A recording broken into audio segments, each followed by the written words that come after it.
Hey, what's going on YouTube? This is your man Jay. You're watching the Power Up Review and going to do a little video on the stuff that I picked up. I want to say this week, maybe the past week and a half. But first I want to go with the Dreamcast stuff. Now, I managed to find a copy of Street Fighter 3 Double Impact for the Sega Dreamcast. Really cool game. Comes with the first two versions of Street Fighter 3.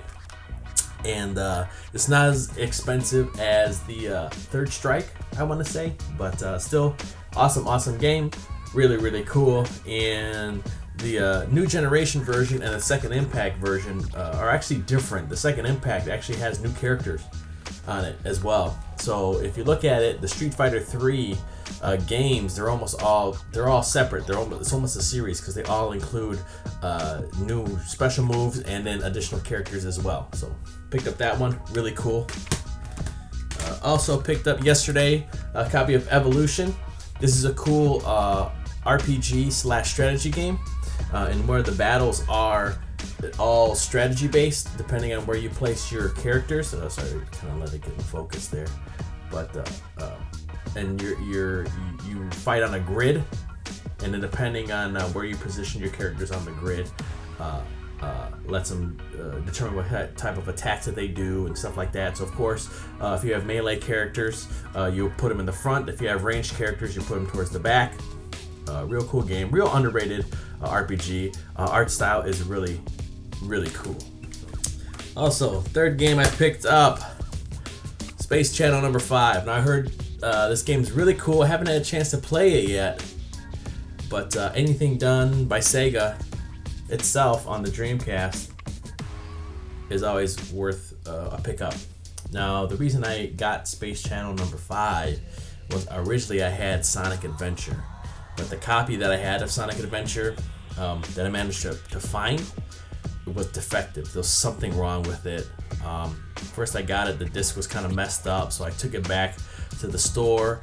They buffed it for me, they cleaned it for me, because it wouldn't even read. And so then it would read, but it looked all, the Sega looked all pixelated, and then when I tried to load it up, Sonic, he had no texture, like he just was black with words on him. And then also when I tried to select the stage, the screen would just turn black and nothing would happen. So unfortunately, I had to return that, and I picked up Space Channel number 5. Haven't had a chance to play it, but I'm really excited to check this out. So I've been looking up for good fighters. Capcom vs. SNK 2. I remember having this on the GameCube, and I thought it was really cool.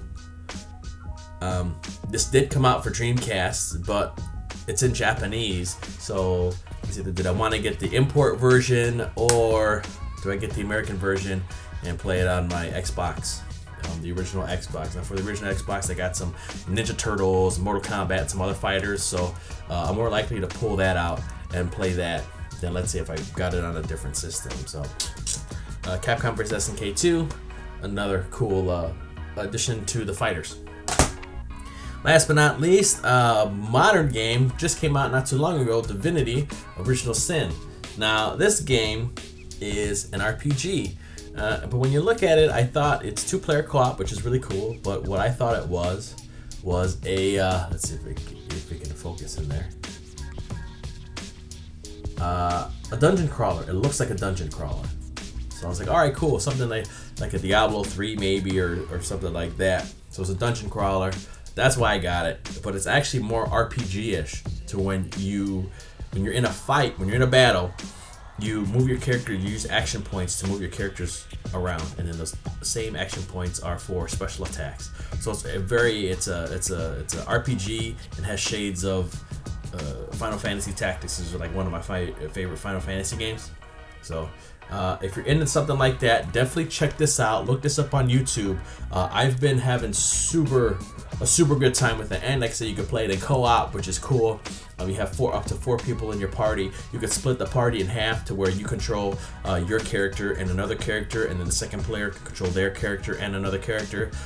Second player can actually customize their character, and so can the first player. So that's kind of cool. You can pick male, female. The customization really isn't deep as in terms of looks, but That's fine, you know, it's no biggie. But the game itself is pretty cool. Everything is fully voice acted, all the dialogues, everything. So really cool.